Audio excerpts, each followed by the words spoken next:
మా రాజశేఖర రెడ్డి గారు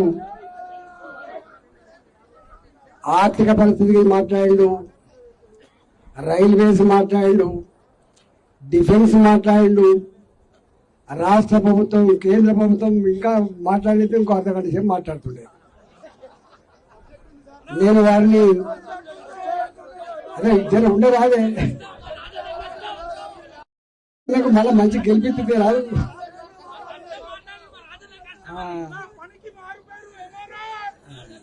అయితే మేమందరం పందోగలమా మరి మేమంతా పందోగలమా?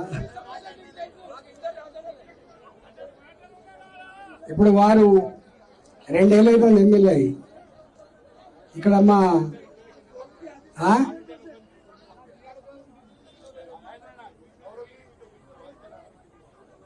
అయితే ఒక మాట ఏంటంటే వారు మాట్లాడిండు, మాట్లాడలేదా? నేనేమంటున్నా, మా మిత్రుడు రాజశేఖర రెడ్డి సోషల్ మీడియాలో చాలా యాక్టివ్ ఉంటాడు, చూసిన నేను చాలా యాక్టివ్ ఉంటాడు. మరి సోషల్ మీడియాలో యాక్టివ్ ఉన్నప్పుడు నేను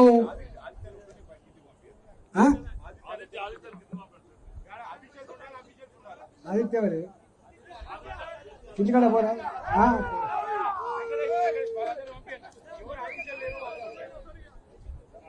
అయితే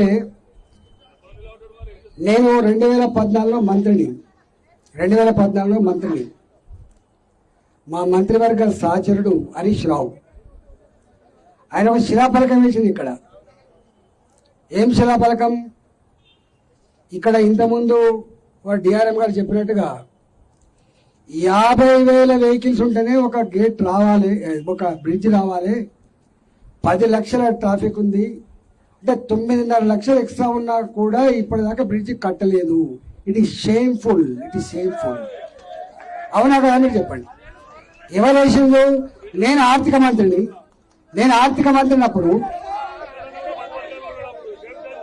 చెప్తున్నా, అందుకని చెప్తున్నా కదా. మీరు ఇనే ఓపిక లేకపోతే మీరు పోండి, బాధ లేదు. ఎందుకంటే నేను వాళ్ళ కోసం మాట్లాడుతున్నాను, మీకోసం మాట్లాడుతున్నాను. ఇప్పుడు నేను ఇవన్నీ చూస్తున్నాను కదా. నేనేమంటున్నా, రాజశేఖర్ గారు 2 మంచి విషయాలు చెప్పిండు. ఏమని? ఈ భారతదేశ చరిత్రలో 2022 గప్పుడు మోడీ గారి ప్రభుత్వం ఈ రాష్ట్రాన్ని సహకరిస్తలేవు, దానివల్ల రైల్వే ప్రాజెక్టులు లేట్ అవుతున్నాయి, ప్రజలకు అసౌకర్యం కలుగుతాయి, రాష్ట్రాల అభివృద్ధిలోనే దేశ అభివృద్ధి ముడిపడి ఉందని చెప్పి మొట్టమొదటిసారిగా ఆలోచించిన మహనీయుడు నరేంద్ర మోడీ గారు.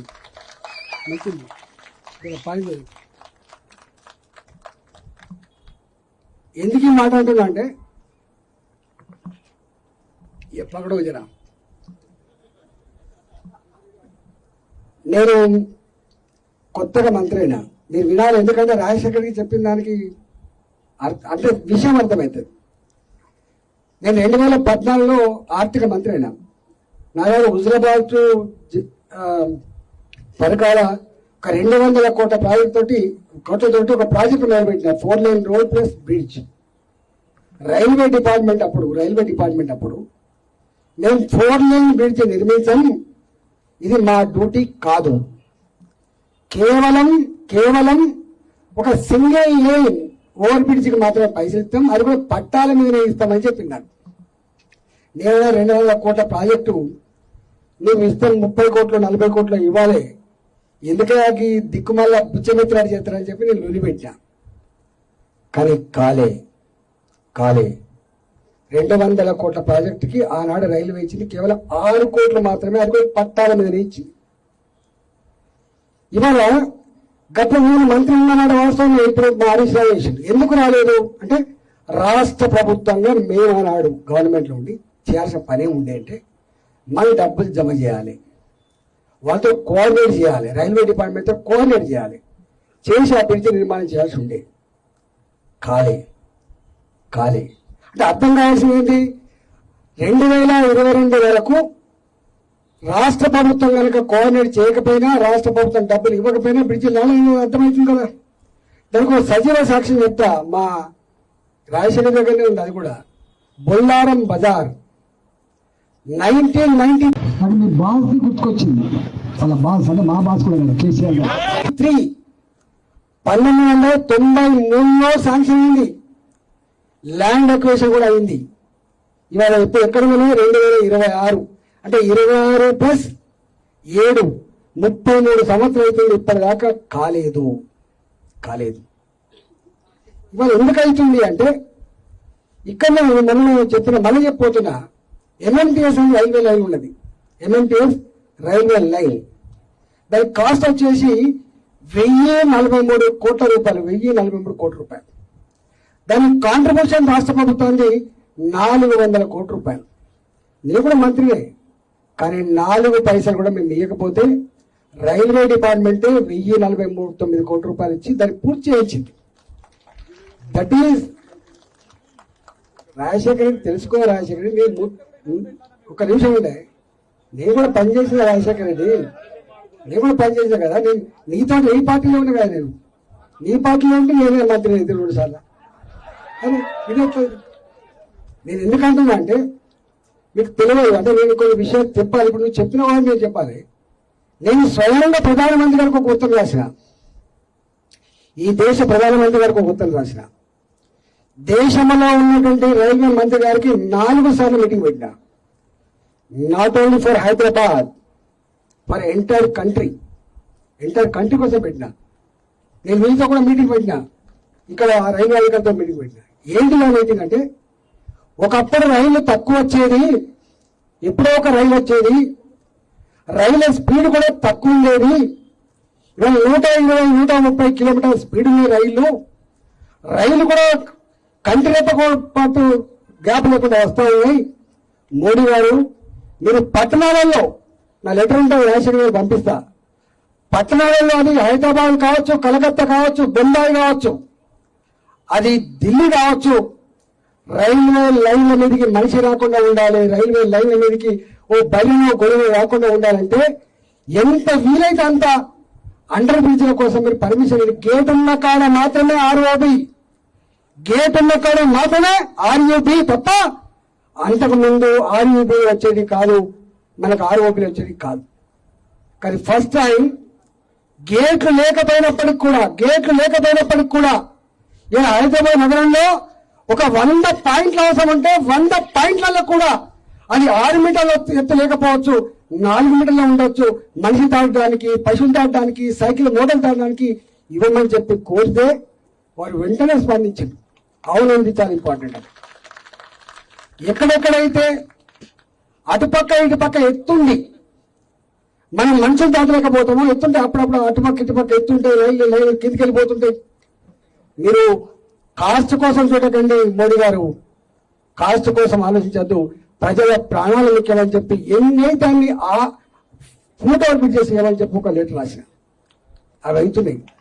ఇప్పుడు మీ షెఫిల్ కూడా నాకు తెలిసి అది గేట్ అన్నది కానుకుంటా, గేటు లేని కాడ వచ్చినటువంటి ఆర్ఈపి వాళ్ళు. నేను ఒకరోజు వస్తే షాప్లో వచ్చి, అయ్యా ఏం చేస్తాం, మేమంతా బతకచ్చిన వాళ్ళం, నేను తిరిగితే బతకచ్చిన వాళ్ళం, ఈ గేట్ ఉన్నప్పుడు మా షాపులు బాగా కలిసినాయి, ఈ గేట్ ఆగిపోయింది, మా బతక అయిపోయింది అంటే మేము అటు నుంచి అంతా తిరిగితే ఎత్తున్నది, మాకు 4 నెలలు అవసరం లేదు, మాకు చిన్న పడని చెప్తే వాళ్ళు ఒప్పుకొని కడుతున్నారు. అంటే ఈ మాట ఎందుకు చెప్తున్నా అంటే, రాజశేఖర రెడ్డి గారు ఎట్లయితే ఉన్నారో నాకు ప్రచారం లేకపోవచ్చు, కానీ విషయ పరిజ్ఞానం ఏది ఉంటుంది కదా, విషయ పరిజ్ఞానం ఏది ఉంటుంది కదా. ఇవాళ నేను అంటున్నా, హైదరాబాద్ నగరంలో నాట్ ఓన్లీ మల్కాగిరి, వారి మల్కాగిరి అసెంబ్లీ సెగ్మెంట్ కావచ్చు,